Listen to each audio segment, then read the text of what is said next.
Sure, I get angry. Very, very angry and indignant. I don't like being locked up for something I didn't do, and I don't like my liberty taken away, and I don't like being treated like an animal, and I don't like people walking around and ogling me like I'm some sort of weirdo, because I'm not. On January 24th, 1989, at 7 a.m., before the sun rose over the state prison in Stark, Florida, plans were underway in the death house for an execution many thought would never occur.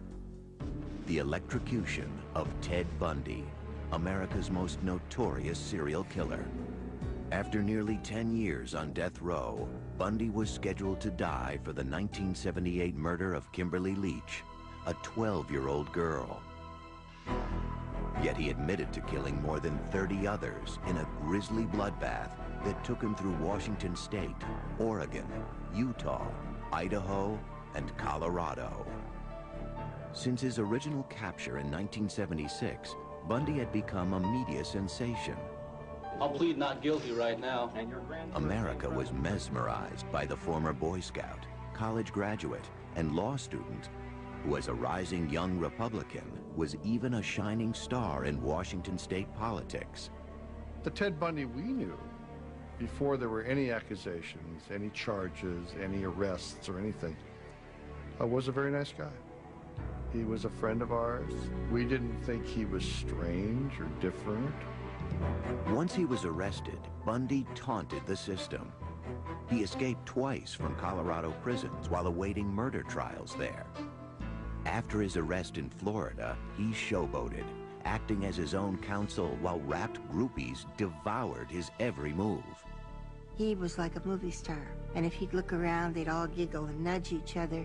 And I thought, it never occurs to them that if he were free and he met them on a dark night, they're just the type of potential victim he would be looking for. But Bundy's natural cockiness was now gone as two guards led him to the death chamber. Bundy seemed very resigned to his fate. Bundy seemed startled when he saw the electric chair. Outside the jail, a crowd estimated at 500 avidly awaiting news of his demise chanted slogans like, "Burn, Bundy, burn." They ran electricity through his eyes. 4, 3, 2, 1. At 7:16 a.m., an anonymous executioner pushed the button. 2,000 volts surged through Bundy's body. Within 60 seconds, one of the worst serial killers of all time was pronounced dead. When we came out after the execution, it's almost a carnival atmosphere on the part of some of these people. Cheering, blowing of horns, celebration. He'd had an easier death than any of his victims. Some 35 women may have fallen prey to him. Only he knew the real number, and he carried that with him to his grave. Police believe Bundy's killing spree had begun in 1974, when he was 28 years old, studying law and living adjacent to the University of Washington in Seattle. He made a very, very positive impression. He was very verbal, articulate, intelligent. I guess if I were to characterize him, he looked like a young Cary Grant. But at that time, no one could guess that this clean-cut and good-looking young man was about to begin a series of rapes, tortures, murders, and dismemberments that would shock the world.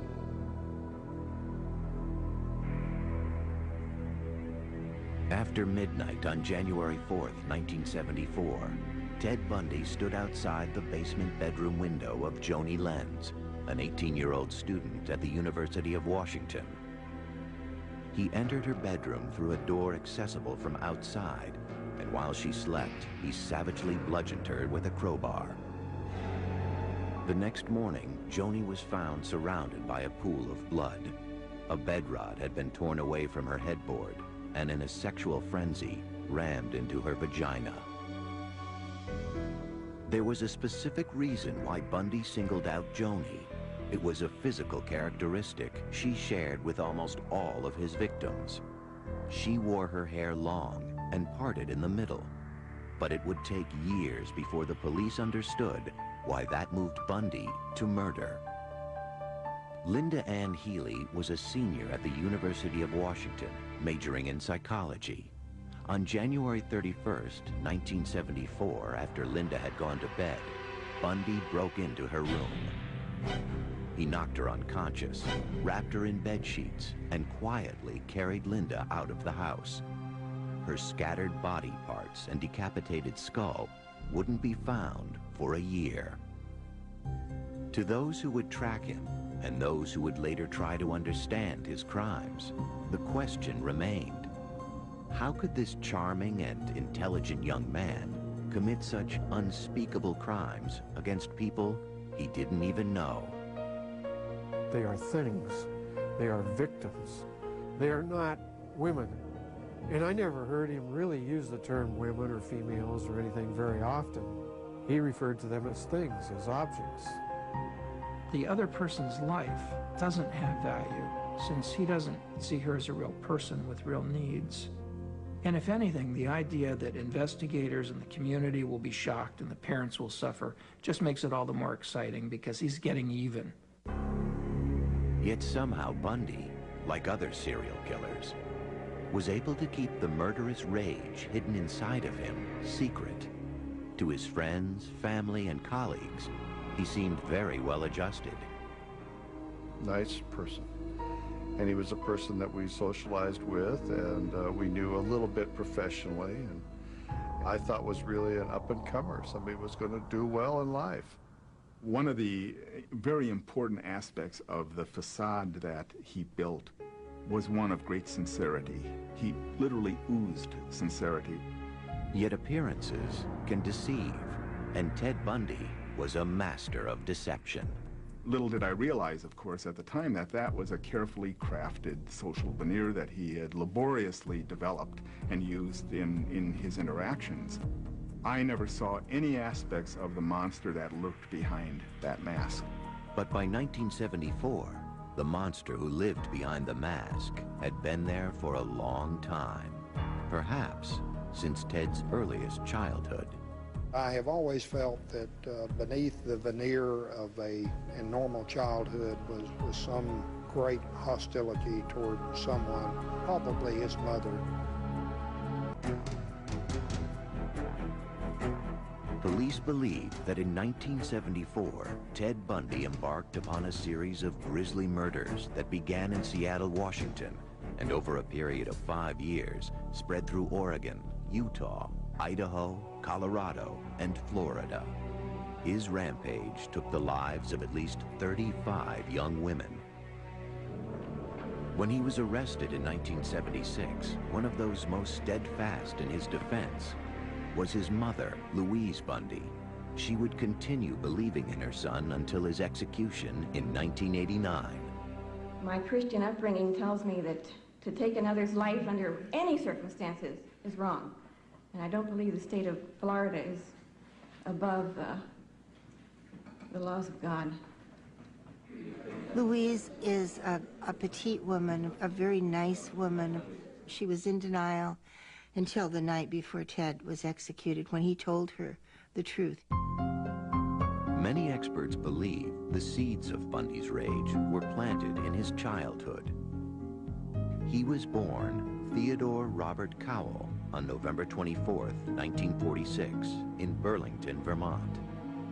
His mother, whose maiden name was Eleanor Louise Cowell, was a prim, modest department store clerk who had come to Vermont from her home in Philadelphia to give birth to her child, a child born out of wedlock.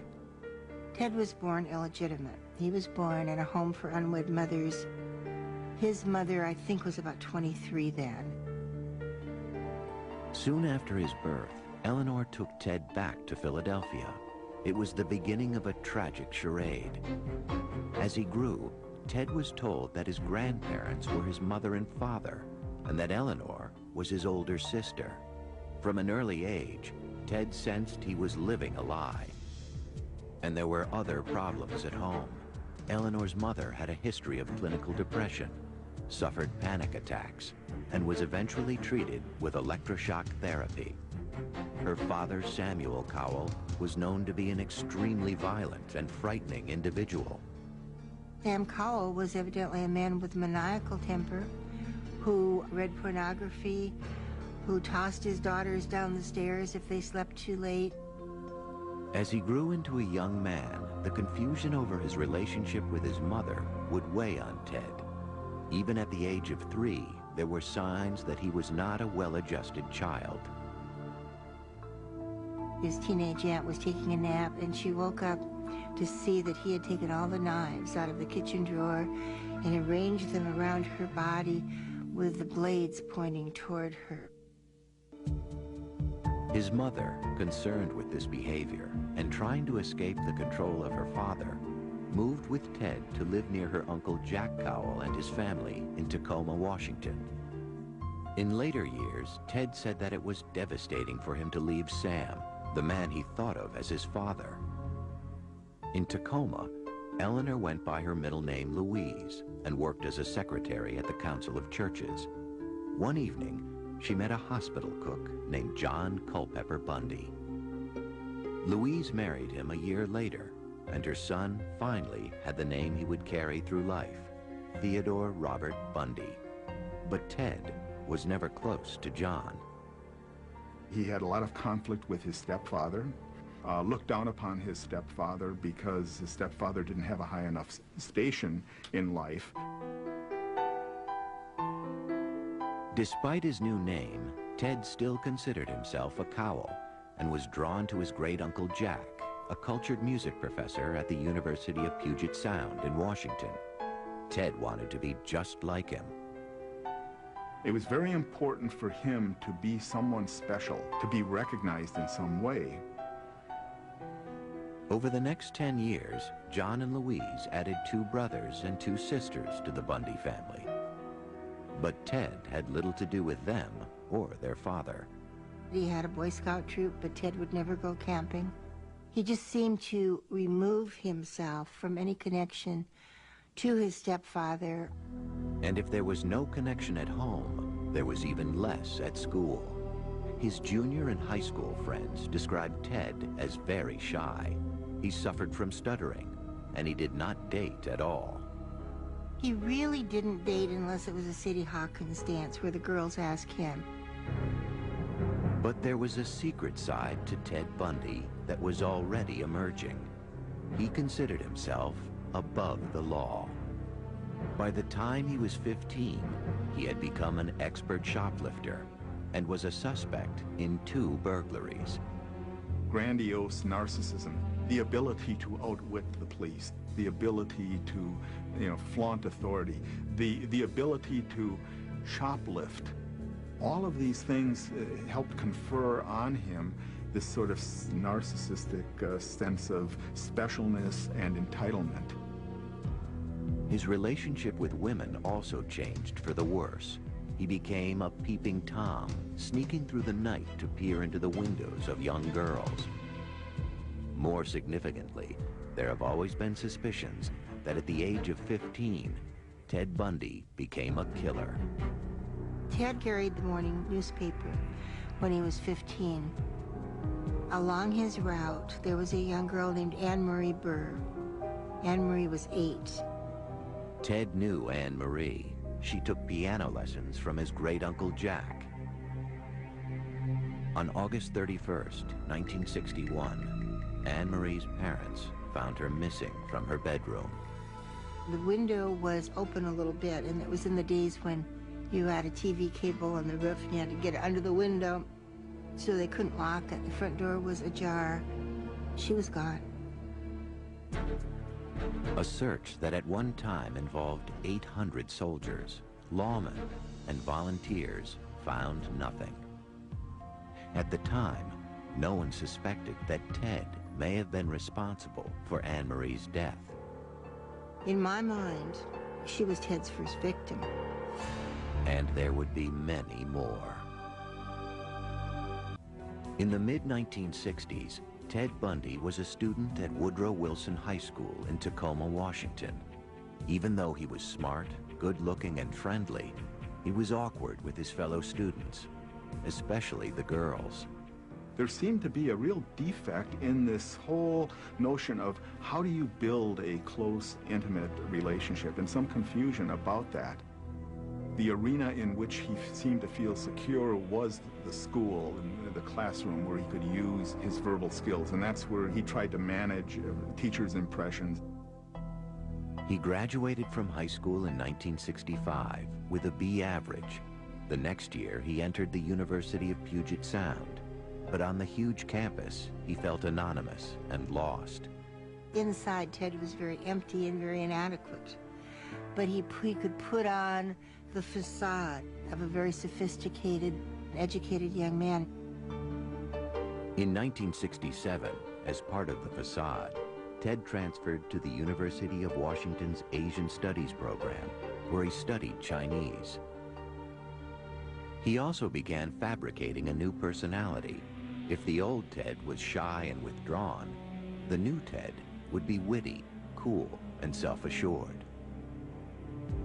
His deception was about to pay off. At the university, Ted met Stephanie Brooks. He was particularly attracted to her beautiful shoulder-length hair, which she wore parted in the middle.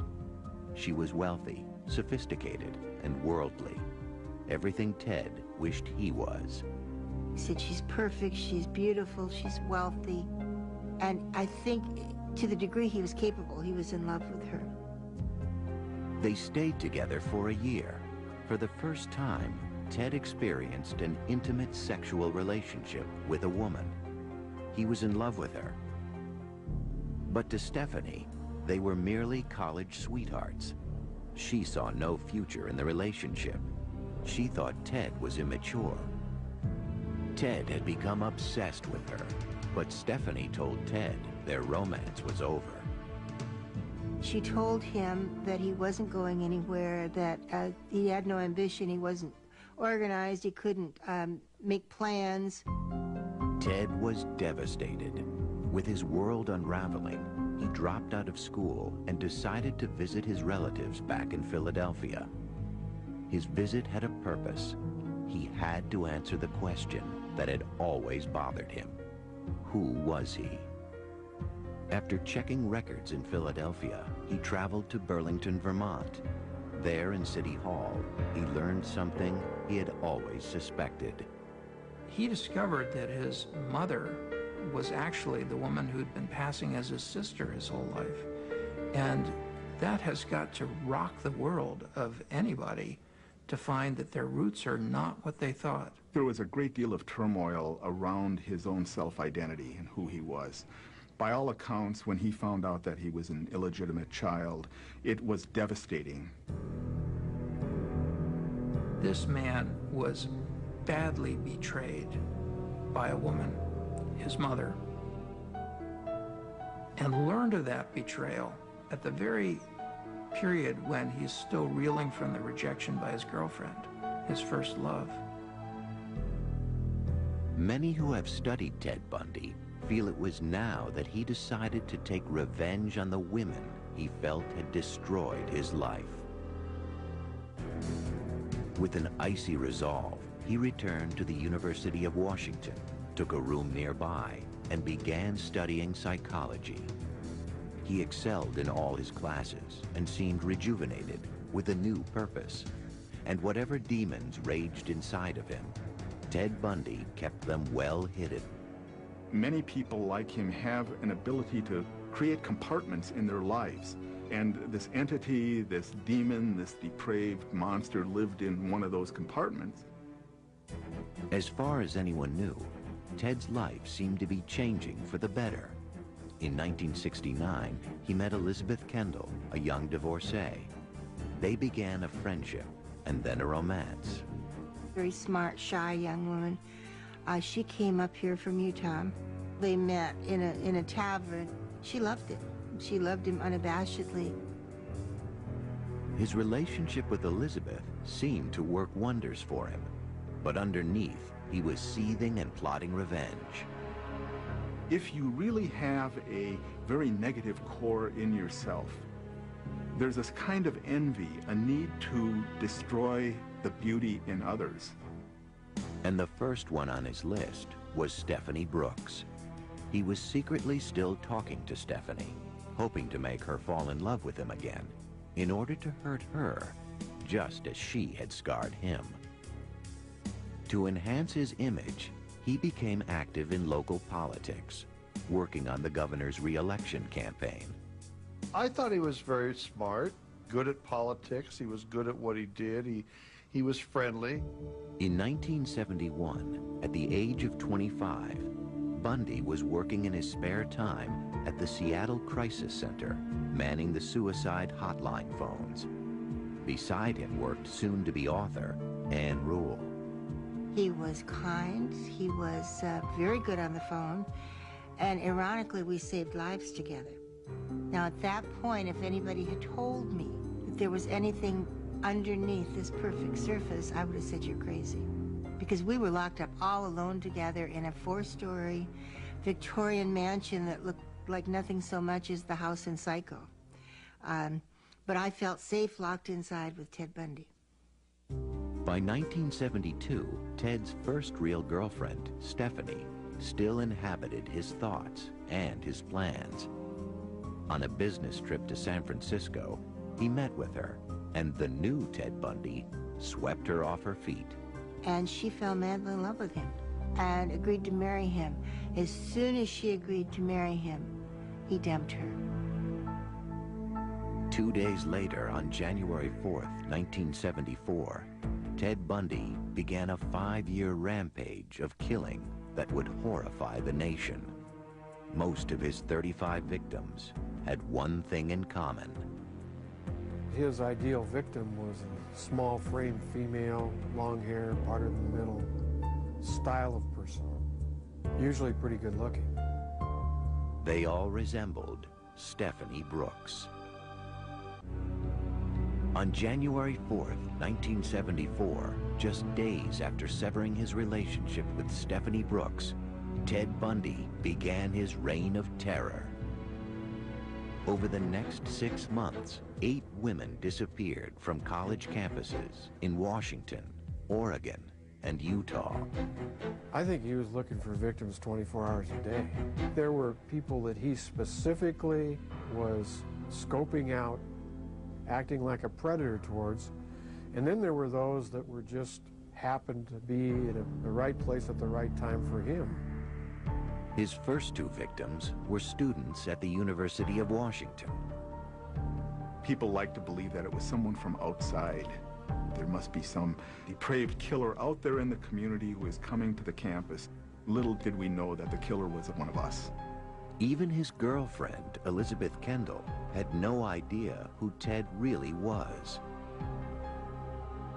From February through June 1st, Carol Valenzuela, Nancy Wilcox, Donna Manson, Susan Rancourt, Brenda Ball, and Roberta Parks all vanished. Nobody had connected any of these cases together. Different police jurisdictions, different states. This was a terrible mystery. I mean, how could these girls suddenly just disappear? One little girl was walking like 30 feet from the back of her sorority to another sorority, and boom, she's gone. How could this happen? Her name was Georgianne Hawkins. Years later, after his capture, Bundy divulged the perverse methods he used to stalk and capture so many of his victims. He preyed upon their kindness by pretending to be injured. The girls he picked were all helping kinds of people.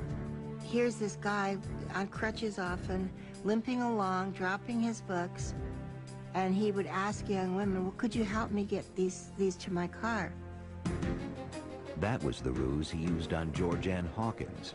As she bent over to put his books into his car, Bundy grabbed a tire iron he had hidden. He hit her over the head and pushed her into the car. He would secure their hands in some fashion, either with handcuffs, strips of sheet, or leather. His seat was missing, so they could lay down in there and no one would ever see him. Bundy usually drove his victims into the deep woods surrounding Seattle. If they survived his attack with the crowbar, he would sexually assault them. From his point of view, The thing that would make for good sex is an attractive woman whom he's going to handcuff, terrorize, and make her believe that she's going to die. Later, on death row, he was asked what it was like to murder someone. And he answered, murder is not about lust and it's not about violence, it's about possession. When you feel the last breath of life coming out of the woman, you look into her eyes. At that point, it's being God. After he was through, he would discard them deep in the forest, but he would return later. He was going back over and over and over again to crime scenes. Not to just destroy evidence or anything, but to do things with those bodies.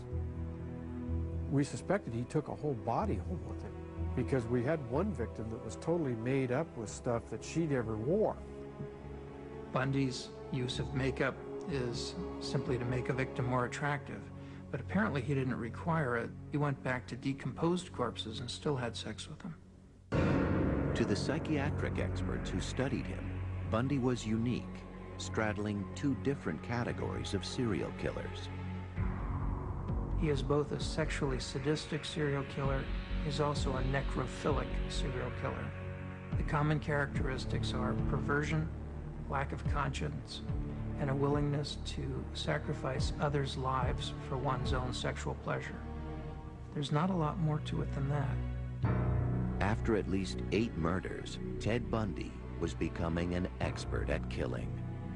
In July of 1974, his addiction led him to take 2 women in one day. A beautiful Sunday afternoon. It was 90 degrees in Seattle, and we don't get that many 90-degree days. Everybody was at Lake Sammamish State Park. One of those was Janice Ott. She was lying on the beach when Ted approached her. He had his arm in a sling. He asked if she could help him tie his boat to his car. When she got up to go with him, she stuck out her hand like she was going to shake hands, and she said, "Hi, I'm Jan," and he said, "Oh, I'm Ted." Janice walked away with Ted and was never seen alive again. An hour later, Ted was back at the park. There were at least 4 to 5 other women who were approached between, say, 1 o'clock in the afternoon and 4:30. But something about Bundy must have put them off. Denise Naslund wasn't as lucky.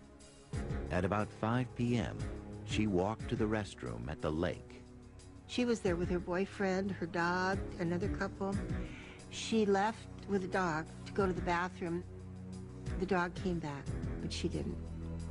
After the disappearance of Ott and Naslund, witnesses who had met with the mysterious Ted at Lake Sammamish that afternoon came forward. A composite sketch of the man was circulated.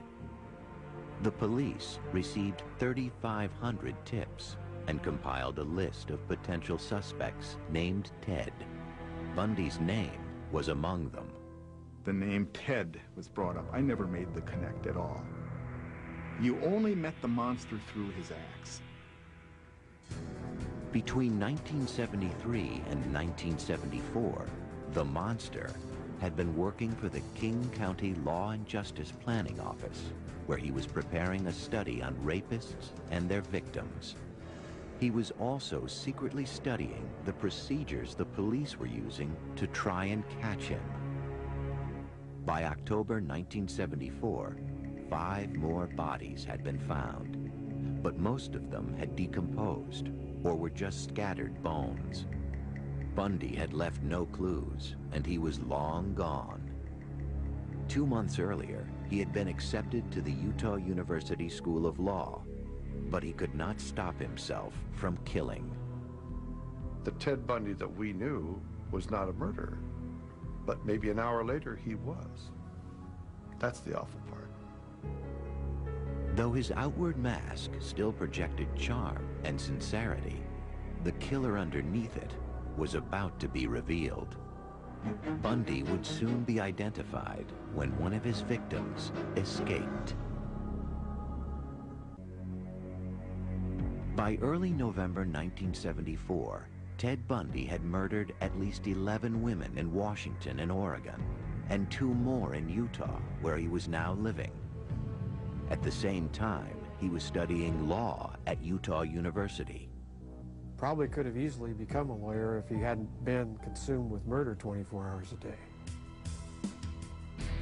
The thing is, with serial killers, they are addicted to murder. It's like any other addiction. People may try it first for a high, but you need more and more of the substance, and the substance is murder. But Bundy was about to make his first mistake. On November 8th, posing as an off-duty policeman, he tried to abduct 19-year-old Carol Duranche from a shopping center. He told her someone had broken into her car and offered to help. But inside his car, he tried to handcuff her. Carol fought back, and with the handcuffs still on her wrists, was able to jump out of the car and escape. Here we have a living victim that's able to describe her abductor, describe the car, and also provide evidence with the handcuff that was still on her wrist. But the police still had no idea who her attacker could be, and Bundy was a master of disguise. He just looked different all the time. One time he'd have a beard, one time he'd have long stringy hair, one time he'd have a short haircut, and I think it varied with, what he was doing at the time. As 1975 began, Bundy widened his net to include Utah, Idaho, and Colorado. He killed 8 women between January and August, but there was no way to connect the murders. Since July of 1974, the Washington police had whittled down their number of suspects named Ted to 200. Bundy remained on their roster, but still, no one suspected the law student at Utah University. The disappearances come closer together, the murders come closer together, the orchestration is more finely tuned. But Bundy's luck was about to change. Early on the morning of August 15th, Bundy's car was stopped by a police officer in Utah. Because he had been driving erratically, his car was searched.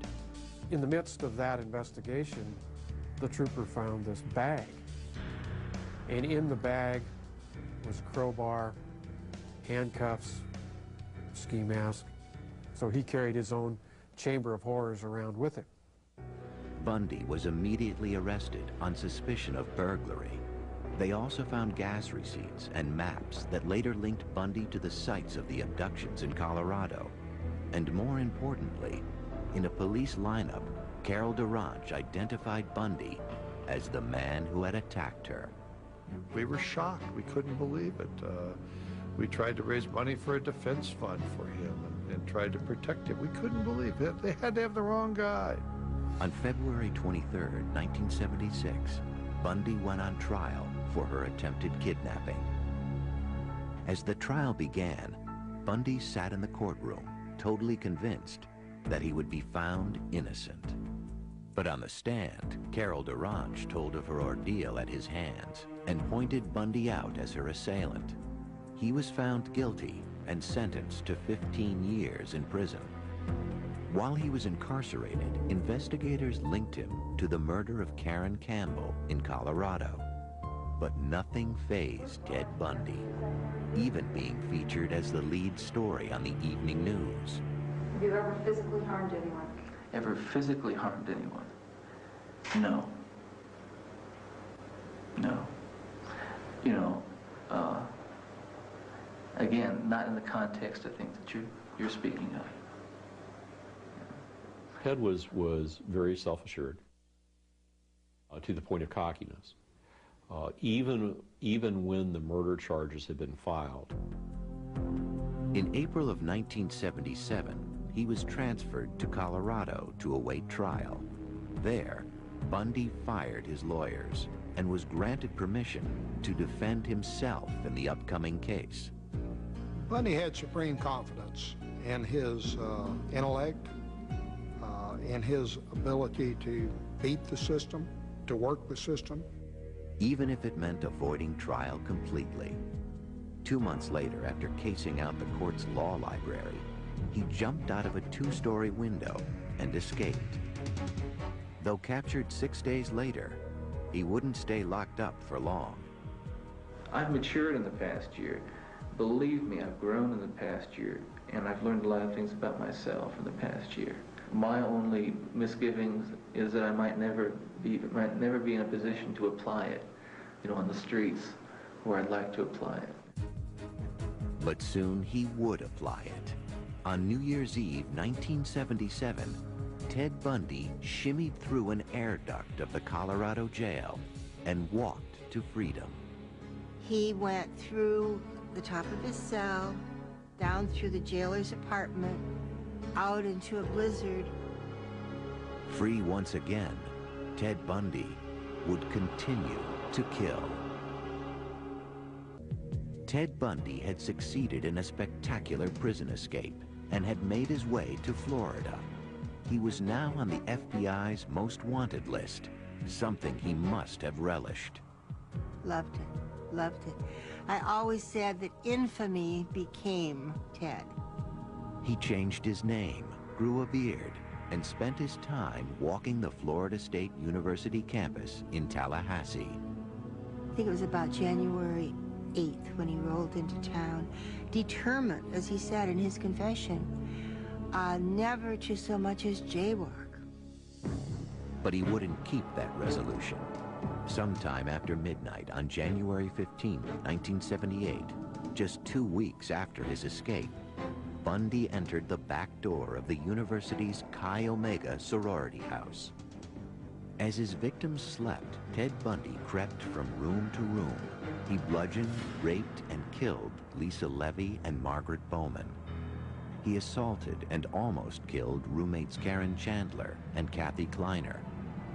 I think he went in that house to kill every single woman in it. But Bundy wasn't finished. Less than a mile away, he broke into the apartment of Cheryl Thomas. Though he savagely beat her and left her to die, she survived.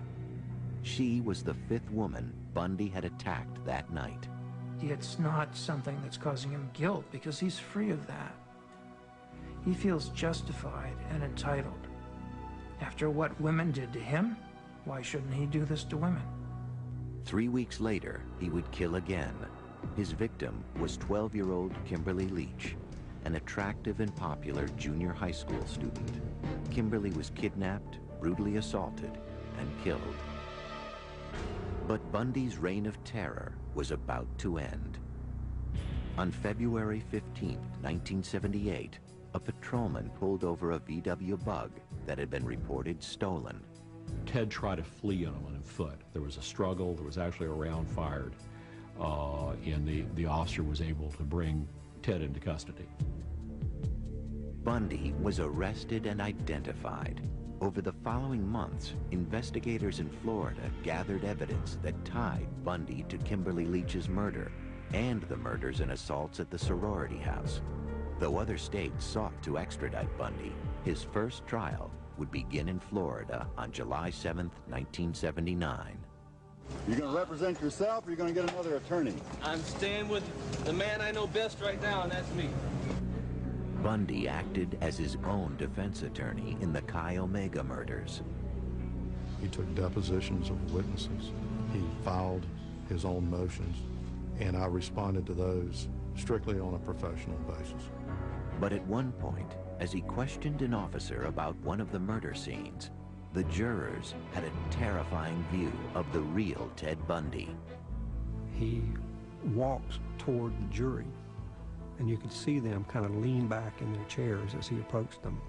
And he asked a few perfunctory questions of the officer, and then asked him to please state with great detail what you saw when you pulled back those sheets. And there was no human being in that building or watching the TV at that time that could have thought anything other than this man wanted to relive that event. 2 weeks later, Bundy was found guilty and sentenced to death for the murders of Lisa Levy and Margaret Bowman. In January 1980, Bundy went on trial for the murder of Kimberly Leach. Again, he was found guilty and sentenced to death. But his execution would not take place for some time. Over the next 9 years, Bundy would appeal his convictions and cheat death by a series of last-minute stays, sometimes only minutes before his sentence was to be carried out. Finally, after countless appeals, Bundy's date of execution was scheduled for January of 1989. To postpone his death, he told authorities that he would provide information on other unsolved cases linked to him. He gives them just enough information to get their interest, to show them that he does, in fact, know what he's talking about. And then Bundy systematically tells these investigators, you need to get with your authorities and have them contact the Florida authorities because I need more time to tell you this. This is all I can tell you today. And I need more time. If you can just get the Florida authorities to agree to more time, I can provide you with all of the details. It was a desperate ploy. It was a last-ditch effort, but even there, I think Bundy, up until the morning of his execution, Bundy really thought that he could postpone the inevitable. But he couldn't. On January 24th, 1989, at the age of 41, Ted Bundy, the articulate, handsome boy next door, a man who had the capability of being virtually anything he wanted, but who instead chose to become a monster obsessed with murder, was executed in the electric chair. The real question isn't how to remember Ted Bundy. The question is how to remember all those girls. You know, right at the prime of their lives. You know, all these kids were 19, 20 years old. They had the world by the tail. They had the future. And how many families were left in just total tragedy and disarray. And unfortunately, we remember Ted Bundy, and I'd much rather remember those girls. Saturday at 8, A&E is issuing you a search warrant. Search for justice on American Justice. We know we have our man. Search for evidence on cold case files. DNA is like the finger of God pointing down. Search for truth on City Confidential. I'm selling sex like other people are selling soda pop. You'll find them all beginning at 8 tonight.